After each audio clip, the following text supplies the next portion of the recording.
लग्नाचे दागिने म्हणजे श्रीमंत पेशवाई दागिने. नाशिकचे सुप्रसिद्ध सराफ मयूर अलंकार सराफ. ताज्या बातम्यांसाठी नाशिक न्यूजच्या YouTube चॅनलला सबस्क्राईब करा आणि बेल आयकॉनला प्रेस करा. सोमवारच्या रात्रीपासून नाशिक शहरात सुरू असलेल्या मुसळधार पावसामुळे शहराची अक्षरशः दयनीय अवस्था झाली आणि याच पार्श्वभूमीवर नाशिक महानगरपालिकेच्या पावसाळ्यापूर्वीच्या कामांवर गंभीर प्रश्नचिन्ह उपस्थित होत आहे. गेल्या 3 दिवसांपासून सुरू असलेल्या पावसामुळे शहरातील अनेक भागांमध्ये रस्त्यांवर मोठ्या प्रमाणामध्ये खड्डे पडले.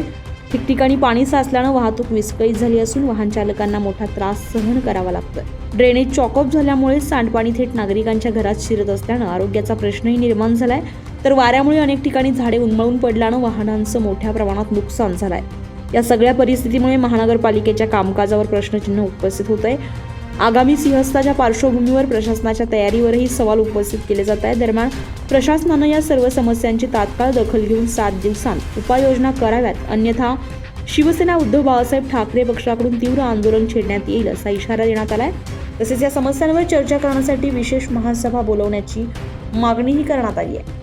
हे आंदोलन नव्हतं, हे आम्ही आयुक्तांना भेटायला आलो, निवेदन दिलं की नाशिक महापालिकेमध्ये प्रचंड नाशिक महानगरमध्ये खड्डे पडलेले आहेत आणि हे खड्डे तुम्ही जर लवकरात लवकर नाही बुजवले आणि नागरिकांच्या समस्या या लवकरात लवकर तुम्ही जर दूर नाही केल्या तर या नाशिक महानगरपालिकेवरती शिवसेना उद्धव बाळासाहेब ठाकरे पक्षाच्या वतीने तीव्र असं आंदोलन छेडण्यात येईल, हा इशारा आम्ही आयुक्तांना दिला. आयुक्तांनी सांगितलं की 7 दिवसाच्या आत आम्ही सर्व नाशिक मध्ये खड्डे बुजवून टाकू. नाही, नाशिक महापालिकेमध्ये पाणी असेल, ड्रेनेज असेल, या सर्वच मुद्द्यांवरती MLJ जो संपूर्ण नाशिक खोदून ठेवला आहे, रस्ते खोदून ठेवले आहेत, त्या संदर्भात देखील आम्ही त्यांना निवेदन दिलं. आणि कालचा जो पाऊस झाला आपण बघू शकला असेल की महापालिकेच्या बाहेर देखील पूर्ण तलाव तयार झाला होता आणि महापौरांना आयुक्तांना देखील महापालिकेच्या बाहेर पडता आलं नाही. म्हणजे इतकी दयनीय अवस्था या नाशिकची झाली आहे. आपण महापौर आपलं मनपा आयुक्तांकडे आपण विविध कामांच्या तक्रारी करत असताना ज्या ठिकाणी शिंदेचे भाजपचे नगरसेवक आहेत त्या ठिकाणी अधिकारी जातात, आमच्याकडे अशा पद्धतीची आपण एक तक्रार केली. एकदम बरोबर आहे ही तक्रार. नाशिक महानगरपालिकेमध्ये सर्वांना समान न्याय मिळाला पाहिजे. होतं काय आहे की ज्या ठिकाणी भारतीय जनता पार्टीचे नगरसेवक किंवा शिंदे गटाचे नगरसेवक आहेत तिथेच अधिकारी जास्त लक्ष देतात, त्यांच्याच प्रभागामध्ये काम करतात. म्हणजे महापालिकेचं जे बजेट झालं त्यामध्ये देखील आयुक्तांचं बजेट असेल आणि सर्वांचं बजेट असेल, या बजेटमध्ये देखील खूप मोठी तफावत आहे की भारतीय जनता पार्टी व शिंदे गटाच्या नगरसेवकांना जास्त निधी दिला व शिवसेना उद्धव बाळासाहेब ठाकरे पक्षाच्या नगरसेवकांना फार कमी निधी दिला. हा दुजाभाव हे पूर्वीपासूनच करतात आणि आज देखील अधिकारी कुठलंही काम करायचं असेल तर तिथं बघता की नगरसेवक कोण आहे आणि तिथं जर BJPचा नगरसेवक असेल किंवा शिंदे गटाचा नगरसेवक असेल तर तिथलं काम लवकर होत. त्यांनी सांगितलं की मी लवकरच अधिकाऱ्यांची मीटिंग घेते आणि अधिकाऱ्यांना तशा सूचना करते की यापुढे असं होता कामा नाही. पण बराच वेळ मनपा आयुक्तांच्या दालनात ताटकळत होतो, वाट बघत होतो.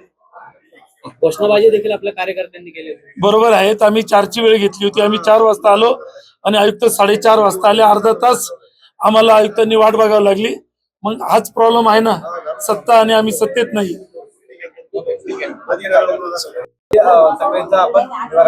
आपल्याकडे जे काही आता तक्रारी प्राप्त झाली आहे ते प्रत्येक तक्रारीवर आपण प्रयत्न करून ते सॉल्व्ह करणारच आहे. ऑलरेडी कालच्या पावसाळ्याच्या दृश्य बघून मेयर मॅडमनी सूचना दिलेली आहे की जिथे जिथे आपल्याला इमिजिएट ऍक्शन घ्यायचे आहे आणि जिथे लॉंग टर्म ऍक्शन घ्यायचे आहे त्याप्रमाणे ते डिवाइड करून आपण ऍक्शन घेणार. समजा जिथे साफसफाईचा आणि ते मॉन्सून टास्क फोर्सचं जे पुढे नियोजन आहे ते पण आपण करू आणि जिथे जिथे gabion wall, storm water drainage नेटवर्कचे जे विषय आहेत ते पण आता आपण एक त्याच्या DPR करून ते GB मध्ये सादर करू. तसाच मेयर आणि डिप्टी मेयर तर्फे आणि स्टँडिंग चेअरमॅन तर्फे शासनाला एक प्रपोजल ते देत आहे की आपले जे सगळे कॉलनी रोड्स आहे, जसं सगळ्यांची डिमांड पण आहे की ते पण जे रिपेअर करायसाठी ते ऑलरेडी प्रयत्न करताय. तर त्यासाठी सगळे एस्टिमेट्स वगैरे तयार करण्याची आपले काम चालू आहे आणि ते खूप युद्ध पातळीवर आपण ते करतोय. भेटायला आलेले होते त्यांनी तुमच्याकडे अशा तक्रारी केल्या की जे अधिकारी आहेत संबंधित मनपाचे ते त्यांचे फोन उचलत नाहीत, तक्रारींकडे लक्ष देत नाहीत, जाणून बुजून दुर्लक्ष केलं जातं का? कारण की नाही, त्यांचे असं देखील तसं आरोप काही केला. नाही आहेत. हे सगळे जे विषय आहेत ना, आपण सर्व नागरिकांसाठी काम करतो इथे आणि सर्व नागरिकांसाठीच आपण काम करणार. माझ्या समोर असा विषय जर काहीही आला तर आपण ऑब्व्हियसली ऍक्शन तर घेणारच, परंतु ही सूचना आज आपण इथे पण दिलेली आहे आणि आमची मीटिंग मध्ये पण आपण रेग्युलरली देतो की सर्व नागरिकांची जे काही कंप्लेंट असेल त्याच्यावर आपण काम केलं पाहिजे. ठेकेदारांवर कारवाई व्हावी अशी खरं तर मागणी आहे. येस. जे रस्ते खचल्याचे विषय आहे ते 2 ठिकाणचा जास्त विषय होता. ते तुम्हाला सगळ्यांनाच माहित आहे. गंगापूर रोडच्या एक बारदान फाटाचा तिथे 10-10 फूट खोलपर्यंत आपली पाईपलाईन गेलेली आहे आणि एवढी मोठी पाईपलाईन गेल्यानंतर ते रस्ते जे आहे ते सेटल होतातच. कारण की आपण आता तिथे रोडचं रिकन्स्ट्रक्शन नाही केलेलं आहे. याचा एकमात्र सोल्युशन हाच आहे की ते पूर्णपणे रोड रिकन्स्ट्रक्ट करावी लागेल.